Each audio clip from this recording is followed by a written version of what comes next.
வெளுத்து வாங்குற வெயிலை சமாளிக்கிறதுக்கு நம்ம வந்துட்டு ஏதாவது லிக்விட் ஐட்டம் வந்து எடுத்துக்கிட்டே இருக்கணுங்க. உடம்புல நீர் சத்து குறையாம பார்த்துக்கணும்.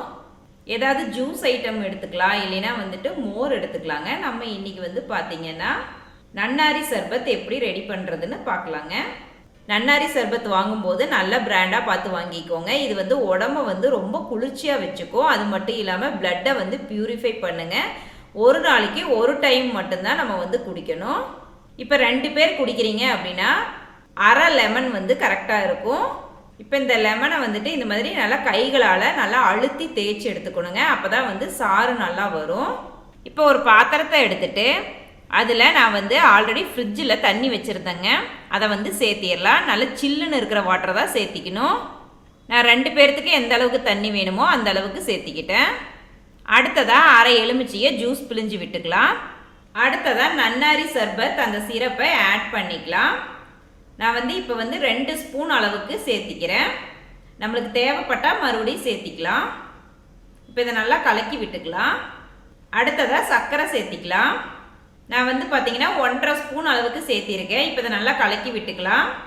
உங்களுக்கு சப்போஸ் நன்னாரி சர்பத்தோட சிரப்பும் இனிப்பு பத்தலை அப்படின்னா மறுபடியும் சேர்த்திக்கலாம். இப்போ இதை நல்லா கலக்கி விட்டாச்சு. எனக்கு வந்து 2மே குறைவாக இருக்குது. அதனால இன்னொரு ஸ்பூன் அளவுக்கு சிரப் சேர்த்திக்கிறேன். இப்போ இதை கலக்கி விட்டுட்டு சர்க்கரையும் சேர்த்திக்க போகிறேங்க. உங்களுக்கு சர்க்கரை எந்த அளவுக்கு வேணுமோ அந்த அளவுக்கு சேர்த்திக்கலாம். நான் வந்து இனிப்பு கொஞ்சம் கம்மியாக தான் குடிப்பேன். அதனால் வந்து கொஞ்சமாக சேர்த்திக்கிட்டேன்.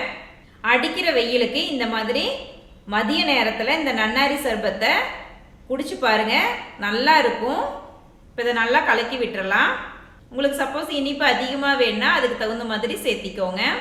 இப்போ சர்க்கரை நல்லா கலங்கிடுச்சு. இந்த ஸ்டேஜில் நம்ம வந்து கிளாஸ் டம்ளருக்கு ட்ரான்ஸ்ஃபர் பண்ணிடலாம். பாருங்கள், பார்க்கும்போது எவ்வளோ கலராக இருக்குன்னு. பரிமாறும்போது உங்களுக்கு தேவைப்பட்ட ஐஸ் க்யூப் கூட சேர்த்திக்கலாம். குடிக்கும்போது செம சூப்பராக இருக்கும். நீங்கள் வெயிலுக்கு போயிட்டு வந்தீங்க அப்படின்னா இந்த மாதிரி ரெடி பண்ணி குடிக்கும்போது அவ்வளோ அருமையாக இருக்குங்க. அப்படியே ஒரு ரெஃப்ரெஷிங்காக இருக்கும். நீங்களும் இந்த சுவையான நன்னாரி சர்பத்தை உங்கள் வீட்டு கிச்சனில் ட்ரை பண்ணி பாருங்கள் ஃப்ரெண்ட்ஸ். எப்படி இருந்துச்சுன்னு கமெண்ட்ஸ் பண்ணுங்கள். நெக்ஸ்ட் வீடியோவில் உங்களை புதுவித ரெசிபியுடன் மீட் பண்ணுறேங்க. Bye bye friends.